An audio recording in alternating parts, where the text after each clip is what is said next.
Throughout human history, certain texts have emerged that challenge our understanding of the world and our place in it.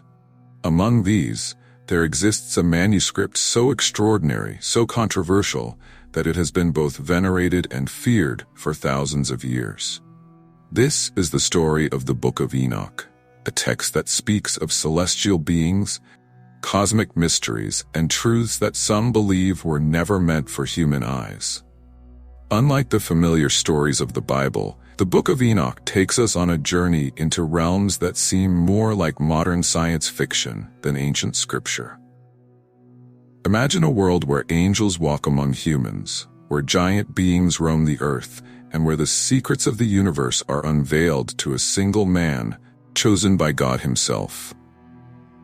This is not just another religious text. It's a window into a time when the boundaries between heaven and earth were less defined, when divine beings intervened directly in human affairs, and when knowledge itself was considered dangerous. Today, you'll find references to the Book of Enoch everywhere, from Jewish mystical traditions to Hollywood movies, from video games to ancient religious practices that still survive in corners of the world. Yet despite this widespread influence, few people know the real story behind this mysterious text. Why was it excluded from most religious canons? What secrets does it contain? And most importantly, what can it tell us about humanity's eternal quest to understand the divine? What makes this story even more fascinating is the journey of the text itself. Imagine a book so powerful that it had to be hidden away, only to resurface centuries later in one of the most unlikely places on earth. A book that was quoted by apostles, studied by ancient scholars, and then seemingly vanished from history, only to be rediscovered in the mountains of Ethiopia, preserved by a church that had guarded its secrets for over 1,000 years. The Book of Enoch tells us about the Watchers, angels who became fascinated with human women and descended to earth, bringing with them forbidden knowledge. It speaks of their offspring, the Nephilim, giant beings whose hunger could never be satisfied, and whose very existence threatened the natural order. These weren't just stories meant to entertain. They were explanations for the great questions that humans have always asked.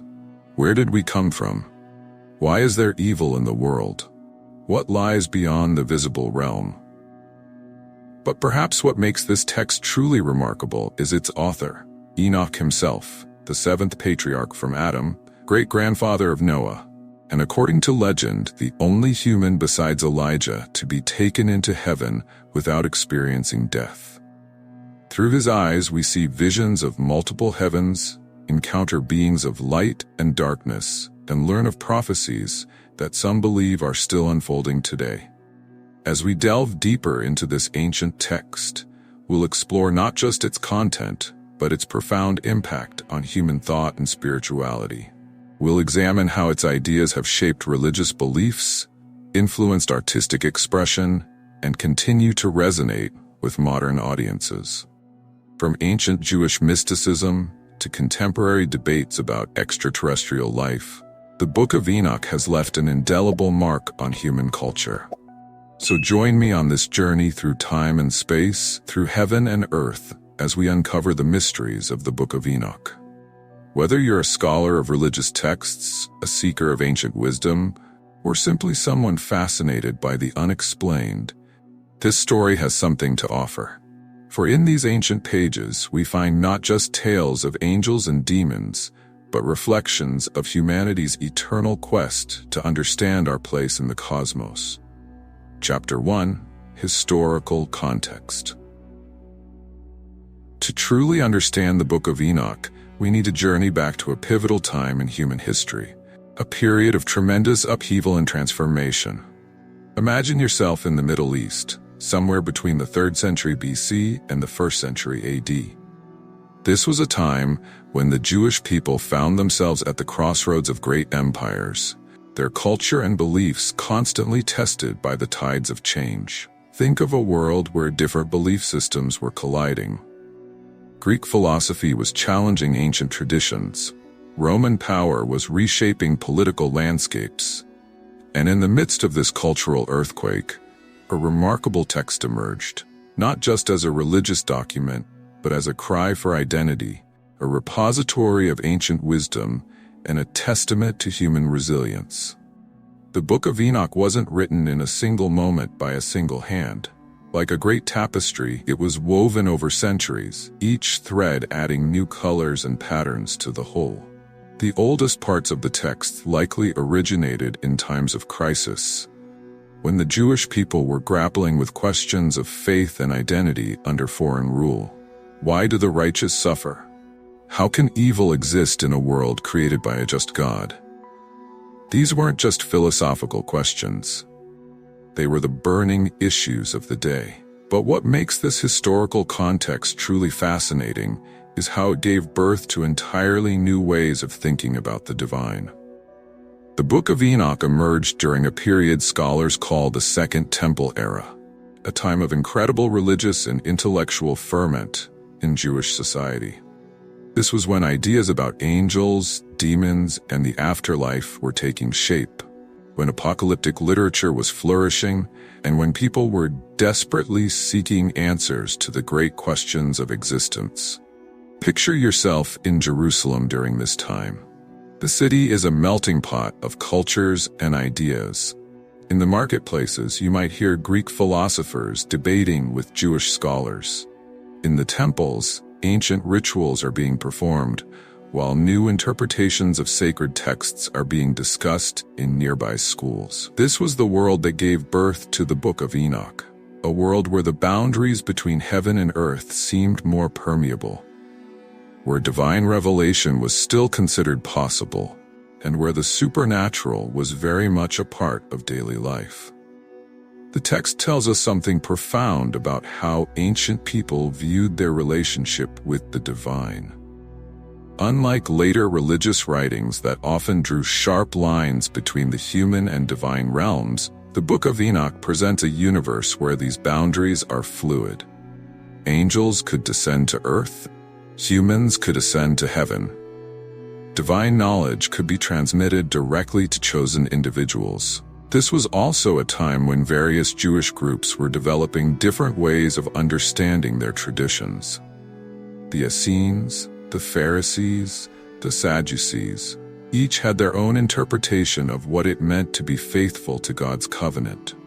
The Book of Enoch seems to have emerged from circles that were particularly interested in mystical experiences and direct divine revelation. These were people who believed that the secrets of the universe were accessible to those who were properly prepared to receive them. Let's explore how this remarkable text intersects with the three major monotheistic religions. In Judaism, the Book of Enoch held a special place among certain communities, particularly those interested in mystical traditions. The text's detailed descriptions of angels and celestial hierarchies would later influence Kabbalah, Jewish mysticism that continues to intrigue people to this day. In early Christianity, the Book of Enoch's influence was profound.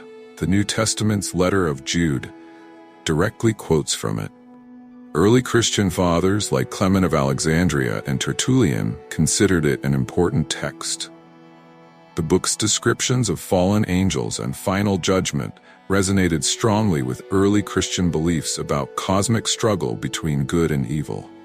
In Islamic tradition, Enoch is identified with Idris, a prophet mentioned in the Quran, known for his wisdom and righteousness.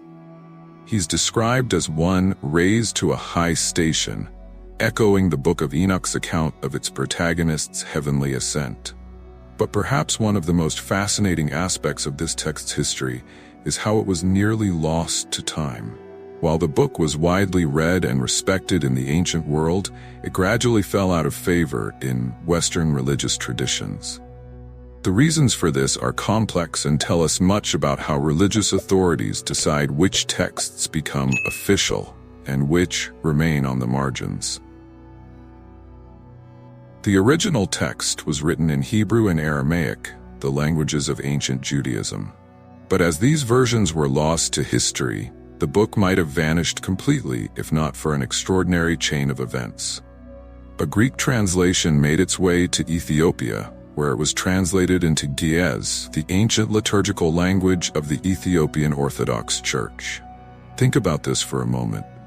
While the great libraries of Europe and the Middle East lost or rejected this text, it found a home in the highlands of Ethiopia. The Ethiopian Orthodox Church preserved it as part of their biblical canon, treating it with the same reverence as other biblical texts. This preservation would prove crucial for the book's eventual rediscovery. In 1773, a Scottish explorer named James Bruce brought 3 copies of the Book of Enoch back from Ethiopia to Europe. Imagine the excitement this caused in scholarly circles. Here was a text that had been quoted by apostles, referenced by church fathers, yet had been missing from Western knowledge for over 1,000 years. But why was this text considered so controversial? Perhaps because it challenged established religious hierarchies. The Book of Enoch presents a view of divine revelation that's direct and personal, suggesting that heavenly wisdom could be accessed without the mediation of religious authorities. It speaks of angels who taught humans forbidden knowledge, raising questions about the nature of divine wisdom and human limits. Moreover, the book's vivid descriptions of the cosmos, angels, and the afterlife went far beyond what was found in canonical religious texts. It painted a picture of the universe that was both more complex and more mysterious than many religious authorities were comfortable with. This brings us to an important point about the text's historical context. The Book of Enoch emerged during a time when many Jewish writers were producing what scholars call apocalyptic literature, writings that claim to reveal divine secrets about the cosmos, history, and the end times. These texts often use the names of ancient figures like Enoch to lend authority to their revelations. Yet the Book of Enoch stands out even among these works. Its detailed descriptions of astronomical phenomena, its complex angelology, and its powerful narrative of cosmic conflict created a unique synthesis of ancient wisdom and mystical revelation. It offered its readers a comprehensive view of the universe and humanity's place within it, a view that continues to captivate readers today. Chapter 2. The Figure of Enoch. Who was Enoch? To answer this question, we need to look beyond the simple genealogical record that places him as the 7th patriarch from Adam. In the biblical narrative, Enoch appears briefly but memorably. Enoch walked with God, then he was no more because God took him away. This simple statement sparked centuries of speculation and mystical interpretation. Think about what it means to walk with God. Among all the figures in Genesis, only Enoch and Noah are described this way. But while Noah remained on earth to witness the flood, Enoch's fate was even more extraordinary. The text suggests that he never died. Instead, he was taken directly into the divine realm. What made Enoch so special? According to ancient traditions, he was more than just a righteous man. He was humanity's first scribe, the original keeper of celestial secrets. Imagine a man who could read the language of the stars, who understood the movements of the heavenly bodies, who could speak with angels and traverse the boundaries between earthly and divine realms. The ancient texts paint a fascinating picture of Enoch's character. He wasn't born into greatness. He was a normal man who worked as a tailor, spending his days in humble labor. But his extraordinary righteousness and wisdom caught the attention of the divine realm. The legends tell us that angels themselves became his teachers, revealing to him secrets about the cosmos, the future, and the very nature of reality. As the story goes, Enoch's transformation from human to divine being was gradual. With each heavenly journey, with each revelation, he became something more than human. In some traditions, he was transformed into the mighty angel Metatron, sometimes called the Lesser Yahweh, a being so powerful that his radiance could fill the entire universe. But what's particularly interesting about Enoch is how his story resonates with fundamental human desires. Don't we all, in some way, yearn to transcend our limitations? Don't we all wish to understand the deeper mysteries of existence? Enoch's journey from ordinary human to cosmic sage speaks to these universal aspirations. In Jewish mystical traditions, Enoch's transformation into Metatron represents the ultimate possibility of human spiritual evolution. They describe how his flesh turned to flame, his bones to glowing coals, his eyes to torches of fire. This wasn't just poetic metaphor, it was understood as a literal description of what happens when a human being is elevated to celestial status. The duties assigned to Metatron Enoch are fascinating. He becomes the celestial scribe, recording the deeds of all humanity. He serves as the heavenly guide, showing chosen mystics through the divine realms. Some texts even describe him as God's viceroy, entrusted with the day-to-day administration of the universe, while God attends to deeper mysteries. But perhaps what makes Enoch truly unique is his role as a bridge between worlds. Unlike other biblical figures who received divine revelations, Enoch experienced both the human and divine realms in their fullness. He knew what it meant to be a father, a worker, a human being dealing with everyday struggles. Yet he also experienced the highest celestial mysteries, walked through multiple heavens, and conversed with angels. Think about the significance of this dual perspective. Here was someone who could relate to both human limitations and divine possibilities. He understood human weakness, yet also saw humanity's potential for transcendence. This made him the perfect messenger to reveal divine wisdom to humanity. The Book of Enoch tells us that before the Great Flood, Enoch served as a mediator between the fallen angels and God. Imagine the scene. These powerful celestial beings, who had violated divine law by descending to earth and mating with human women, now found themselves unable to approach God directly. They turned to Enoch, still human but already marked by divine favor, to plead their case. This role as mediator highlights another crucial aspect of Enoch's character, his compassion. Despite his elevated status, he never lost touch with the struggles of both humans and angels. He understood their weaknesses, their desires, their need for forgiveness. Even when delivering messages of judgment, he did so with wisdom and understanding. In Islamic tradition, where Enoch is known as Idris, he is revered as both a prophet and a sage. He's credited with introducing writing and mathematics to humanity. Some traditions say he was the first to study medicine and astronomy, the first to sew with a needle, the first to observe the movements of the stars and create maps of the heavens. The legends about Enoch's wisdom go even deeper. They say that God showed him all the hidden things of heaven and earth, past, present, and future. He learned the secrets of nature, understanding everything from the smallest herb to the mightiest celestial body. More than just knowledge, he gained true wisdom, the ability to see how all things are connected in God's grand design. What's remarkable is how Enoch used this knowledge. Unlike the fallen angels who taught forbidden secrets to humanity without guidance or wisdom, Enoch shared divine knowledge in a way that uplifted rather than corrupted. He understood that some knowledge needs to be earned, that wisdom must be matched with moral development. Consider his role as a teacher. The texts describe how he gathered disciples around him, sharing not just information, but a way of seeing reality. He taught them about the celestial calendar, the movements of the stars, the patterns of weather and seasons. But more importantly, he taught them how to live righteously in a world full of temptation and confusion. Some ancient sources tell us that Adam himself entrusted Enoch with a secret book of wisdom, passed down from the very beginning of human existence. This book contained knowledge of the divine name, the secrets of creation, and the mysteries of the soul.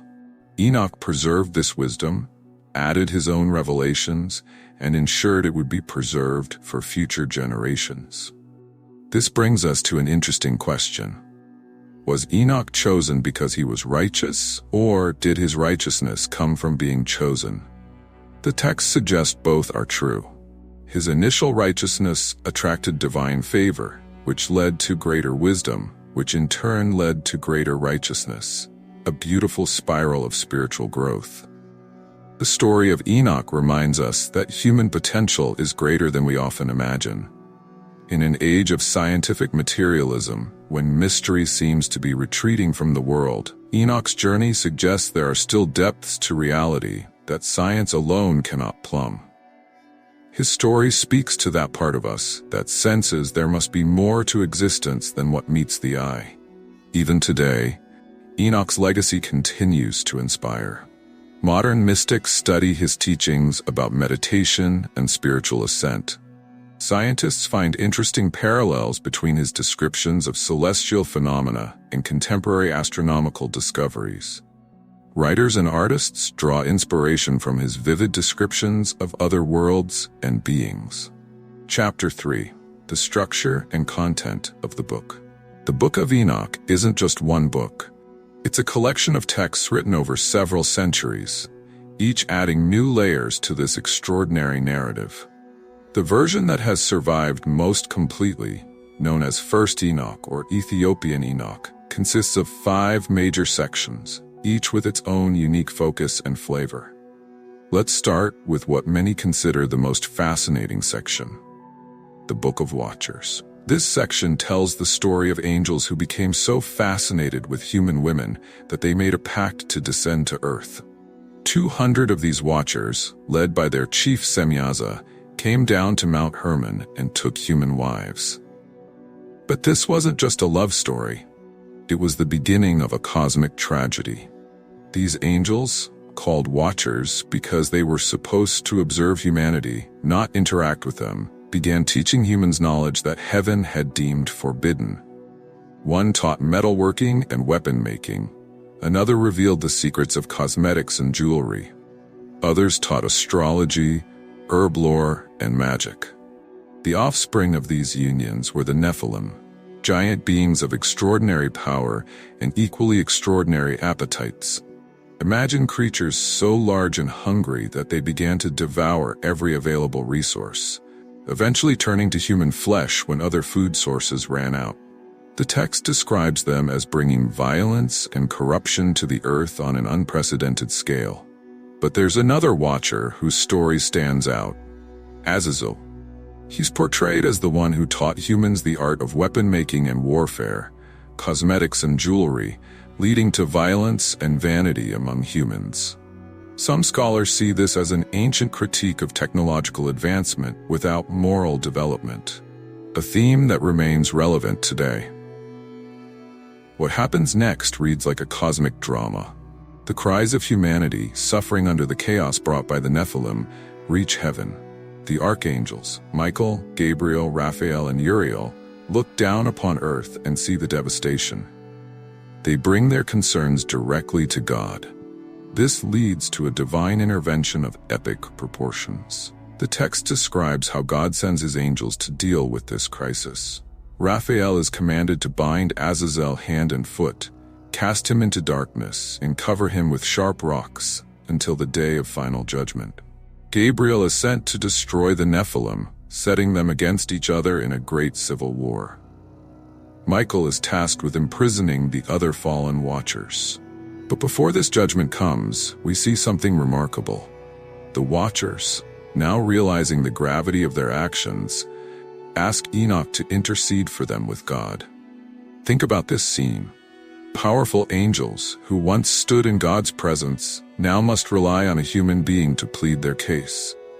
It's a powerful reversal that speaks to Enoch's unique status. The book then takes us on an incredible journey as Enoch is taken through the heavens. He describes multiple celestial levels, each with its own purpose and inhabitants. He sees the storehouses of snow and rain, the place where lightning is kept, the paths of the stars. He witnesses the tree of life, shooting forth from the throne of God, and sees where the souls of the righteous and unrighteous await final judgment.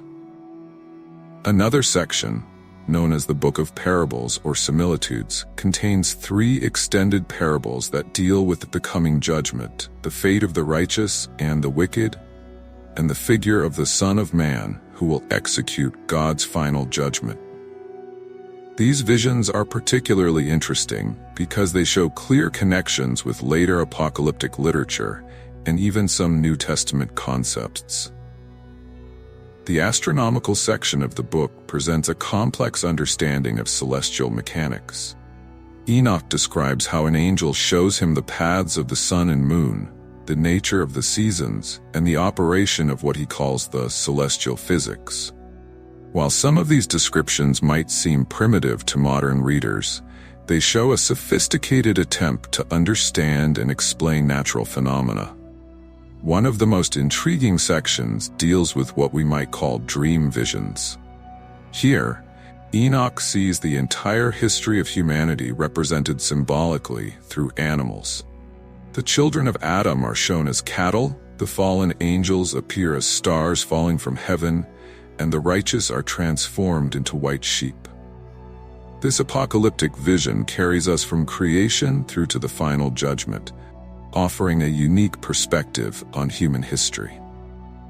The texts don't just deal with heavenly matters, they also contain profound moral teachings. There are passages that speak about the importance of righteousness, the nature of true wisdom, and the consequences of human actions. One particularly powerful section describes how every deed, whether good or evil, has cosmic significance. In what scholars call the Epistle of Enoch, we find warnings to the righteous to remain faithful despite the apparent prosperity of the wicked. It's a theme that resonates through the ages. Why do good people suffer while the evil seem to flourish? The book offers a cosmic perspective on this age-old question, assuring readers that divine justice will ultimately prevail. Throughout these texts, we find descriptions of angels that are unlike anything in standard biblical accounts. Some have multiple faces, some are made of pure fire, others are tasked with specific natural phenomena. There's Raphael, who's in charge of human spirits, Michael, who watches over Israel, Gabriel, who oversees paradise, and Uriel, who governs the world and Tartarus. The book ends with what we might call a wisdom section, where Enoch gives his final teachings to his children. He speaks about the two paths available to humanity, righteousness and wickedness, and their ultimate consequences. He describes how the universe itself responds to human moral choices, with nature either blessing or cursing humanity based on their actions. What makes these teachings particularly powerful is how they connect individual human choices with cosmic consequences. According to the Book of Enoch, we're not just passive observers in a vast universe. Our moral choices and actions have real effects on the fabric of reality itself. Chapter 4: The Journey of Preservation. The survival of the Book of Enoch is itself a remarkable story of preservation against incredible odds. Imagine a text so significant that it influenced early religious thought, yet so controversial that it nearly vanished from history. How did this ancient book survive? The answer takes us on a journey across continents and centuries. Originally, the Book of Enoch was written in either Hebrew or Aramaic, possibly both. Fragments found among the Dead Sea Scrolls suggest it was highly valued by the Qumran community, those ancient Jewish scribes who carefully preserved their sacred texts in desert caves. But as time passed, the original versions were lost to history, and the book might have disappeared entirely if not for an extraordinary chain of events. The Greek translation of the book found its way to Ethiopia, where something remarkable happened. The Ethiopian Orthodox Church, one of the oldest Christian churches in the world, recognized the Book of Enoch as canonical scripture. While other Christian traditions gradually rejected or forgot the book, Ethiopian Christians preserved it, translating it into Ge'ez, their ancient liturgical language.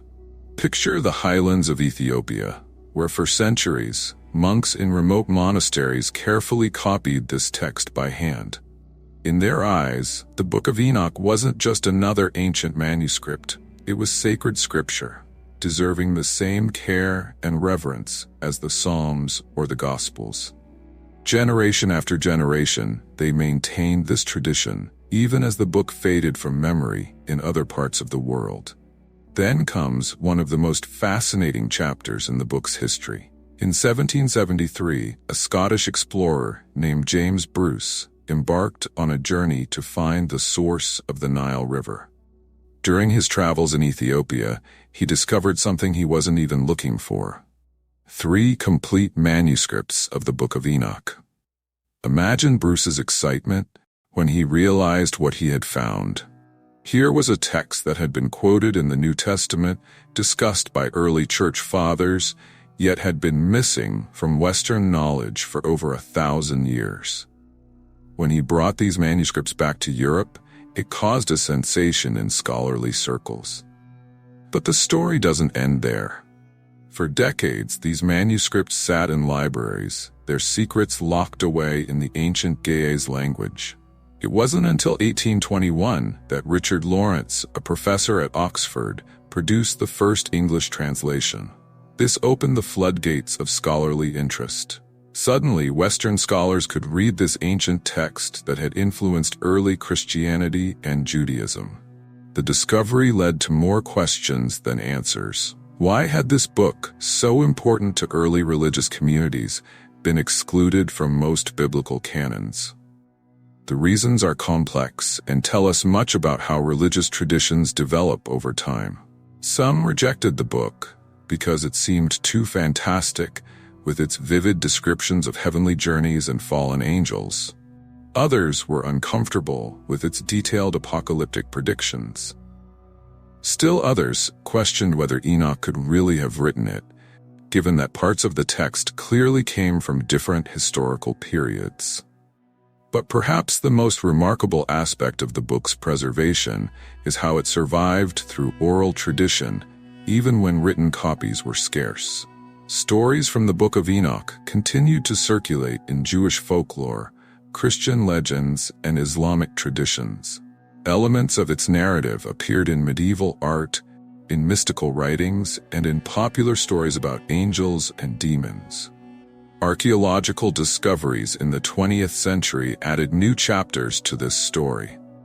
When the Dead Sea Scrolls were discovered between 1947 and 1956, they included fragments of the Book of Enoch in its original Aramaic. This was a breakthrough. Finally, scholars could study parts of the text in its original language, confirming that the Ethiopian version had preserved the ancient narrative with remarkable accuracy. Modern scholarship has revealed just how widespread the Book of Enoch's influence was in the ancient world. Fragments have been found not just in Ethiopia and Qumran, but across the Middle East and Europe. It appears the text circulated in multiple versions and languages, suggesting it was once far more popular than previously thought. The preservation of this text teaches us something profound about human culture. Sometimes what seems lost is simply waiting to be rediscovered. The Book of Enoch survived because people in different times and places recognized its value and took extraordinary measures to preserve it. Today, the Ethiopian Orthodox Church continues to regard the Book of Enoch as canonical scripture. Their monasteries still preserve ancient manuscripts of the text, some potentially older than the ones Bruce discovered. These communities maintain traditions of interpretation and understanding that go back centuries. The modern era has brought new challenges and opportunities for preserving this ancient text. Digital technology now allows us to scan and preserve these manuscripts in ways never before possible. Scholars can compare different versions and translations, uncovering new insights into how the text evolved over time.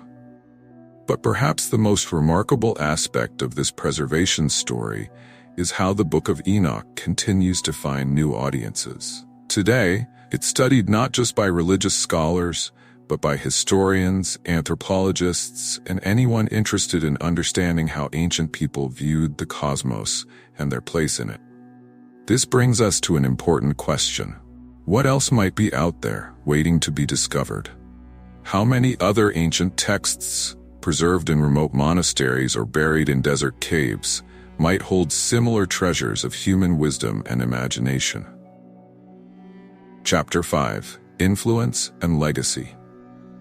The influence of the Book of Enoch stretches far beyond its origins, reaching into modern culture in ways that might surprise you. Let's explore how this ancient text continues to shape our world, from religious thought to popular entertainment. First, consider its impact on religious traditions. In Judaism, the book's detailed angelology, its descriptions of angels and their hierarchies, profoundly influenced Kabbalah, the mystical tradition that continues to intrigue people worldwide. The image of Metatron, the mighty angel that Enoch became, appears throughout Jewish mystical literature and has captured imaginations for centuries. In early Christianity, the book's influence was remarkable. The New Testament's letter of Jude directly quotes from Enoch, treating it as prophetic scripture. Early Christian writers like Tertullian and Clement of Alexandria referenced it extensively. The book's vivid descriptions of final judgment, heavenly realms, and fallen angels helped shape Christian ideas about heaven, hell, and the apocalypse. But what's truly fascinating is how the Book of Enoch's themes resonate with modern concerns. Take its environmental warnings, for instance. The text describes how human corruption leads to cosmic disruption, a message that feels surprisingly relevant in our age of climate crisis. Its warnings about the misuse of knowledge and technology seem almost prophetic in our digital age. Hollywood and popular culture have found endless inspiration in the Book of Enoch. Its stories of fallen angels and their giant offspring have influenced countless movies, TV shows, and novels. The image of angels choosing to leave heaven for love of human women has become a popular trope in romantic fantasy. Even video games draw on its rich mythology of celestial warfare and cosmic struggle.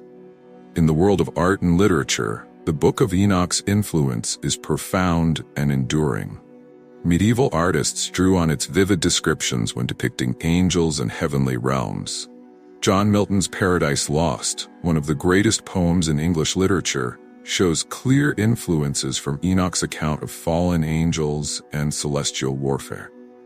Contemporary fiction continues to mine this ancient text for inspiration. The concept of watchers, angels who observe humanity, appears in numerous modern stories. The idea of forbidden knowledge passed from heaven to earth has become a common theme in supernatural thrillers and science fiction. But the book's influence extends beyond entertainment. Modern researchers study its astronomical observations with great interest. While its ancient cosmology might seem primitive to us, its detailed tracking of celestial movements shows a sophisticated attempt to understand the universe. Some scholars suggest it contains accurate astronomical knowledge that its authors shouldn't have had access to, adding another layer of mystery to the text.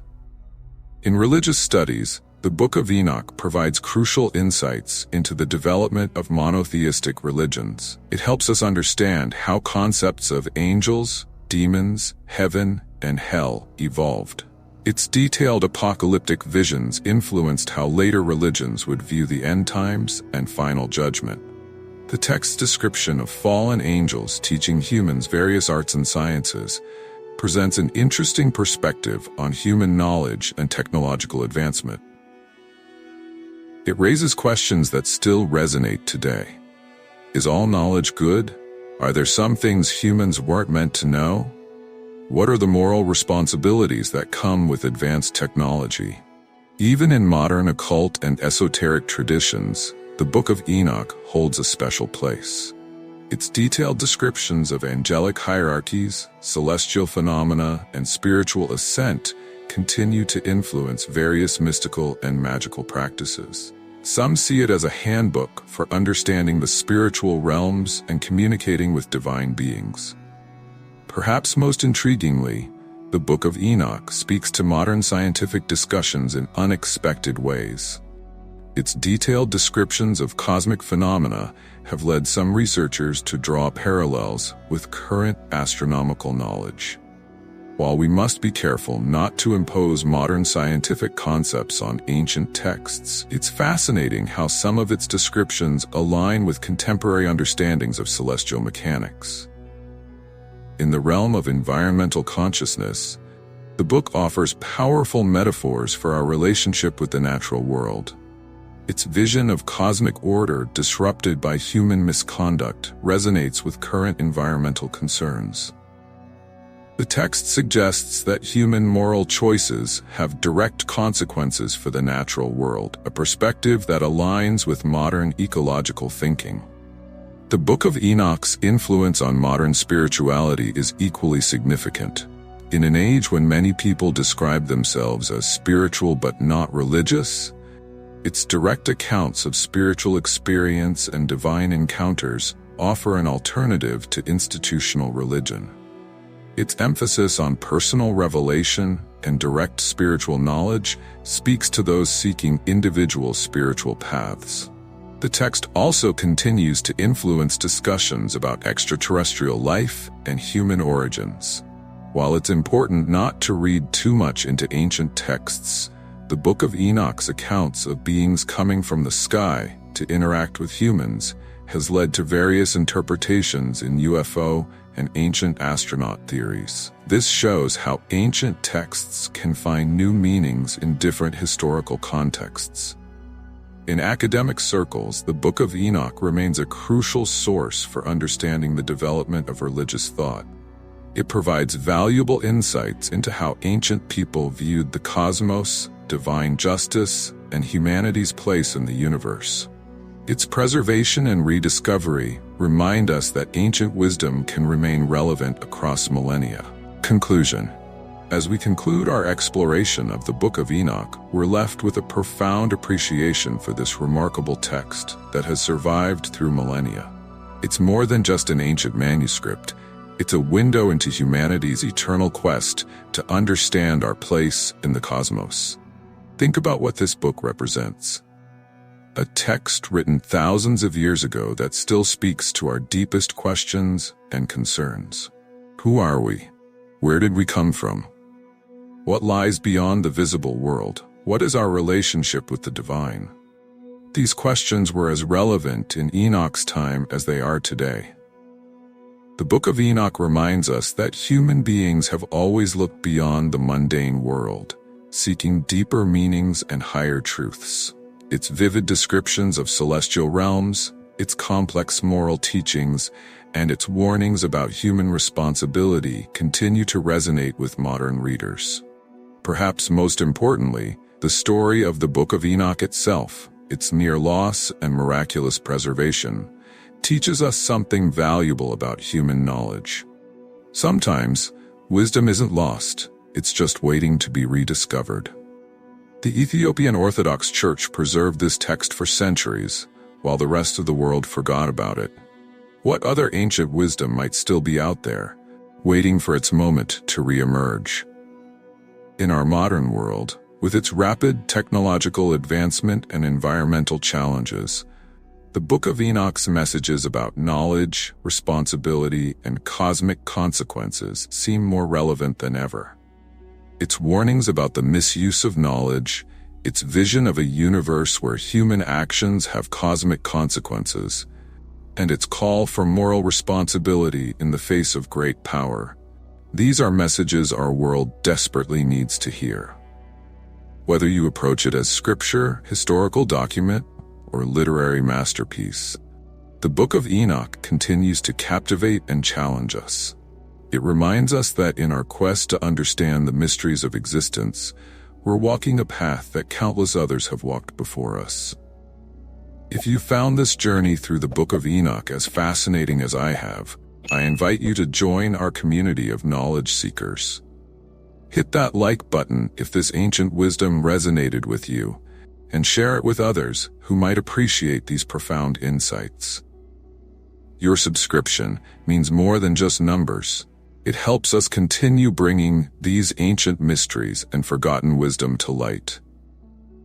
If you found value in today's exploration, please take a moment to click the subscribe button and become part of our growing family of curious minds. And if this content has helped expand your understanding or provided valuable insights, consider showing your appreciation by clicking the thanks button below. Your support motivates us to keep diving deep into history's most intriguing mysteries. Thank you for joining me on this incredible journey through one of history's most fascinating texts. Until next time, keep questioning, keep exploring, and keep seeking wisdom.